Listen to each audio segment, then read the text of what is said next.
I want to ask you something, and I need you to really think about this before you answer. Can you picture yourself in your garden 20 years from now? I mean, truly picture it.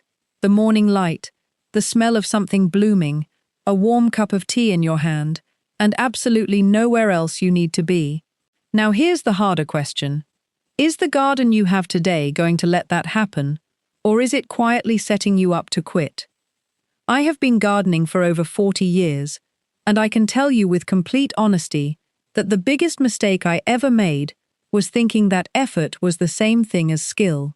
For the longest time, I believed that if I was working hard, sweating, hauling, bending, planting and replanting, that meant I was a good gardener. It took me well into my 60s to understand that the smartest gardeners I knew were the ones doing the least frantic work and getting the most beautiful results. And today I want to share exactly how they do it, and how I eventually learned to do it too.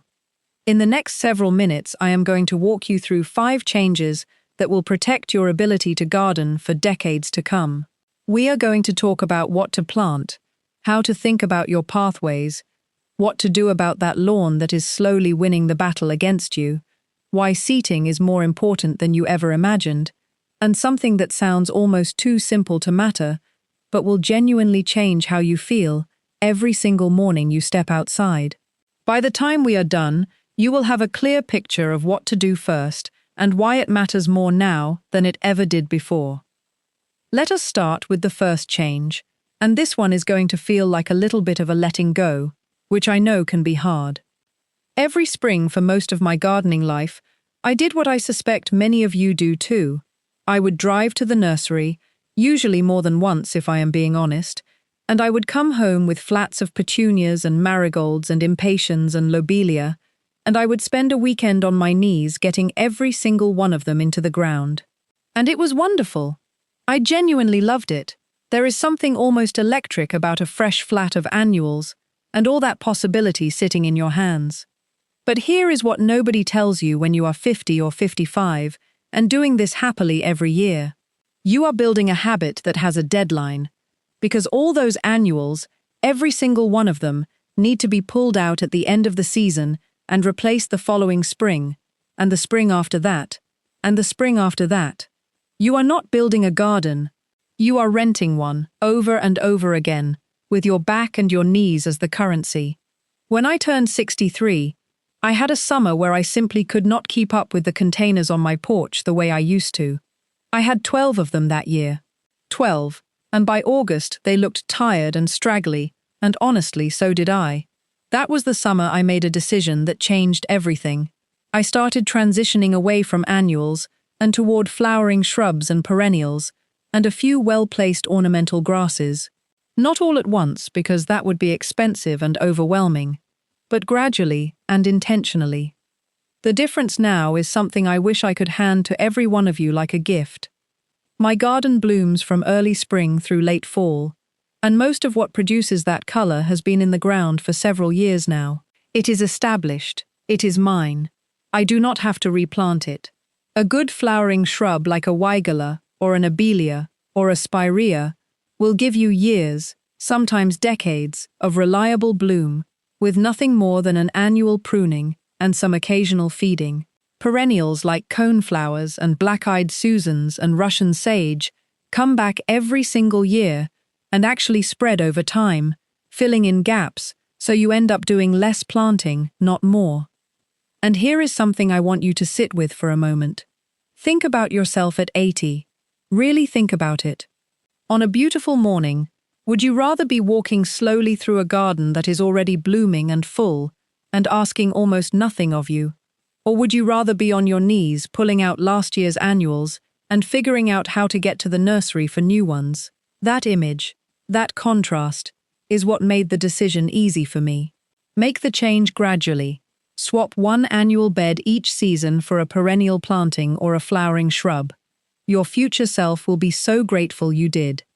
Now, the second change is one that people often overlook because it does not feel like gardening. It feels like a home improvement project. But I promise you it matters enormously, and in a way that goes beyond convenience. I want you to think about your garden paths. Think about the surfaces you walk on, the routes you take from your back door to your vegetable beds, or your roses, or your compost pile. Are they wide? Are they level? Are they absolutely consistent underfoot?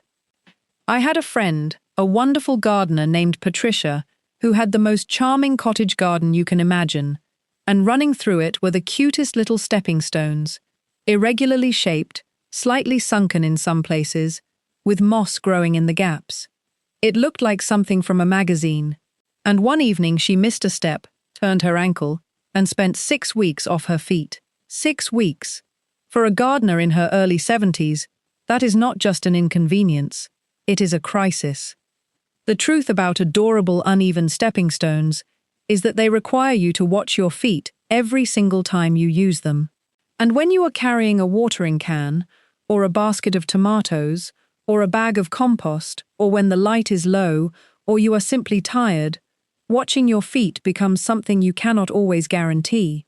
A wide, flat, consistent pathway removes that problem entirely.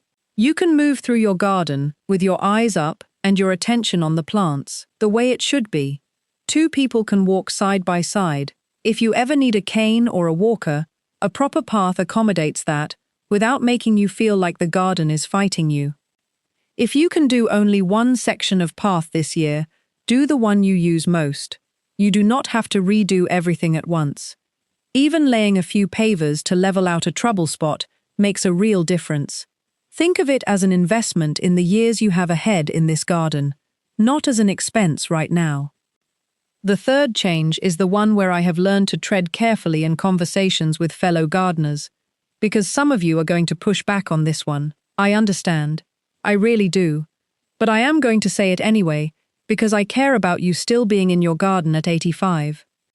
It is time to have an honest conversation about your lawn. Now, before anyone turns this off, just stay with me for a minute. I am not saying a garden cannot have any grass. I am saying that a large traditional lawn is one of the most labor-intensive, resource-demanding, physically taxing things you can maintain. The mowing alone, the bending and pulling and cleaning and edging, adds up to dozens of hours every season. And for many of us on fixed incomes, hiring someone to do all of that is a real financial strain that only grows over time. When I made the decision to reduce my lawn area by about half, it was not easy emotionally. I had grown up with a large lawn. My children had played on it. It felt like giving something up. But what I replaced it with, a mix of ground covers, native plantings, and a simple gravel sitting area, has genuinely made my garden more beautiful and more personal than it ever was when it was half grass. If you absolutely love your lawn and cannot imagine letting it go, there are 2 things I want you to consider. First, make it smaller. Even reducing it by a third takes a significant amount of work off your plate and gives you room to add plantings that bring more interest to your garden anyway. Second, look seriously at modern artificial grass options. I know some of you just recoiled, but the technology has become remarkable. A neighbor down the road from me had it installed several years ago, and it looks completely natural from the street. She tells me every time I see her that throwing away her lawnmower was one of the best decisions she ever made. The one honest note she shares is that it does hold more heat than real grass on a very hot day, so if you enjoy sitting directly on your lawn in summer, factor that in. But if your lawn is something that causes you physical strain season after season, and takes money you could be spending on plants you actually love, I want you to give yourself permission to let some of it go. A garden that is joyful and manageable will always serve you better than one that is technically impressive, but gradually wearing you out. Now the 4th change is my personal favorite, and it is the one that I think transforms a garden from a workspace into a life space. Add more places to sit down. This sounds almost too simple, I know. But I want you to think about how you actually move through your garden. Do you walk from task to task? Do you pause? Do you have a spot where you can just be still and look at everything you have made? For most of my working life, I was in the garden to accomplish things. Plant this, weed that, water here, stake this tomato. and I would finish and go inside feeling productive but not exactly refreshed. What changed for me was adding a simple old garden chair at the far end of my vegetable beds, positioned so I could see everything from one angle. And one afternoon in late summer, I sat down in it, just for a moment, I told myself, and I ended up sitting there for almost 40 minutes watching butterflies and feeling more at peace than I had in weeks.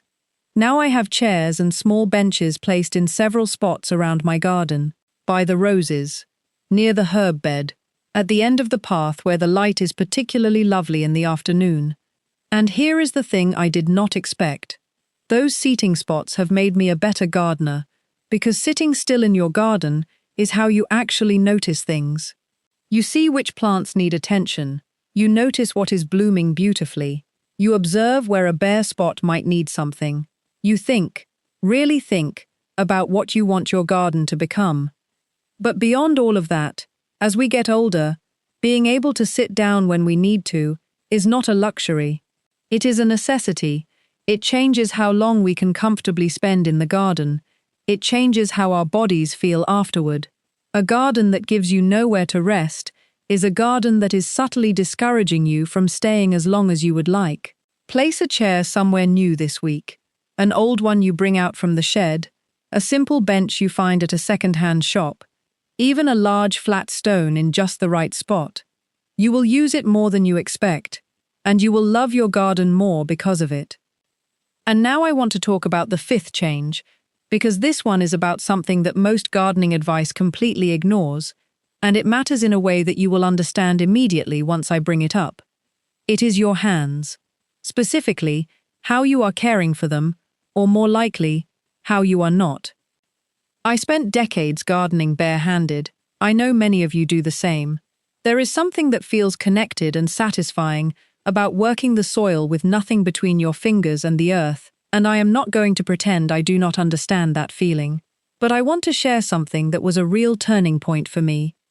A few years ago, I had an appointment where I needed my fingerprints taken for some official paperwork, a simple enough thing, and the person doing it paused and looked at my hands and asked me what kind of work I did, because in all her years of that job, she had rarely seen hands with so many deep cracks and so much wear.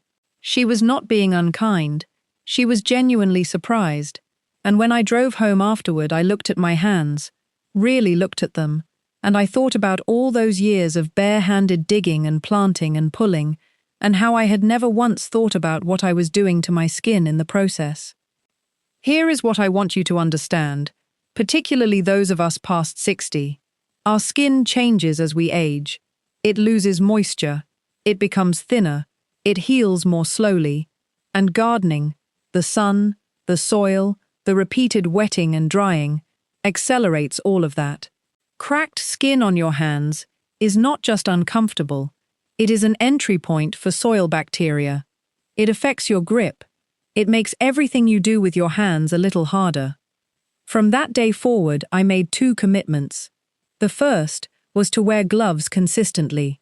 Not every so often, not when I remembered, but every time I went into the garden.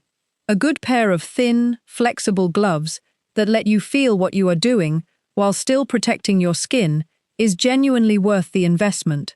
I rotate between a couple of pairs, so I always have a dry one available. The second commitment was to take hand care seriously as part of my daily routine. Morning and evening, a good rich hand cream or balm, something with real moisturizing ingredients, not a thin lotion that evaporates in minutes, but something that actually creates a barrier and replenishes what the day takes out. I looked specifically for products that people who work with their hands for a living rely on, the kind of thing farmers and ranchers use, because those people are not interested in something that looks pretty in a nice bottle. They want what actually works. The combination of consistent gloves and proper daily hand care has made a difference that still surprises me. My hands feel better, they look better, and perhaps most importantly, they are more capable. Strong, comfortable, well-cared-for hands are one of the main tools you have in this garden, and they deserve the same attention you give to your soil or your pruning shears. Here is something I have been thinking about as I have been talking to you today. something that does not appear in most gardening advice, but that I believe deeply after all these years. The garden you have when you are 70 or 75 is the garden that will determine whether you are still gardening at 85. Not because of some dramatic moment of decision, but because of dozens of small choices you are making right now about how much effort your garden requires, how safely you can move through it, how much it gives back to you compared to what it asks of you. A garden that fights you will eventually win. A garden that works with you, that has plants which return without replanting, paths you can walk safely in any light, no more lawn than you can manage with ease, places to sit and simply be, and hands that you are actually caring for. That garden is yours for as long as you want it. I want to give you one original idea before we close that I do not hear talked about nearly enough. Think about vertical gardening as you plan your future. As we get older, bending down and kneeling become genuinely difficult, and for some of us they are already challenging. Trellises, wall-mounted planters, raised structures that bring plants to a comfortable height. These are not just space-saving tricks. They are how you keep growing things that would otherwise be too hard to tend. Even moving a few of your favorite herbs from a ground-level bed into a trough planter or a raised barrel puts them at a height where you can tend them without strain. That single change alone has kept several of my neighbors gardening actively who had nearly given up on growing vegetables. And one more thing I want you to consider, because it has genuinely changed how I approach my gardening year. Start keeping a simple notebook about your garden. Not a complicated journal, nothing that feels like homework. Just a few lines every so often about what is blooming, what failed, what surprised you, what you want to try. Because here is what I discovered, after doing this for several years. You stop making the same expensive mistakes twice. You stop buying plants that have never thrived for you. You remember which corner gets too much shade, and which bed dries out by June. That notebook becomes a record of your garden's personality, and it saves you money, time, and physical effort every single season. So here is what I want you to do today. Just today, walk through your garden, or sit at a window and look at it if that is where you are right now, and ask yourself honestly which of these 5 things is most needed. Is it the shift away from annuals toward permanent plantings? Is it making your paths safer and wider? Is it beginning to let go of some of that lawn? Is it adding one new place to sit? Or is it starting to truly care for your hands as the essential tools they are? Pick one, just one, and make one small move toward it before the week is out. This garden is yours. You have put your love and your time and your knowledge into it for years. And I believe with all my heart that with a few thoughtful changes, it can keep giving back to you for every year you have ahead. That morning with the tea and the blooms and the peace, that is not a dream. That is absolutely within reach. I will see you in the next one.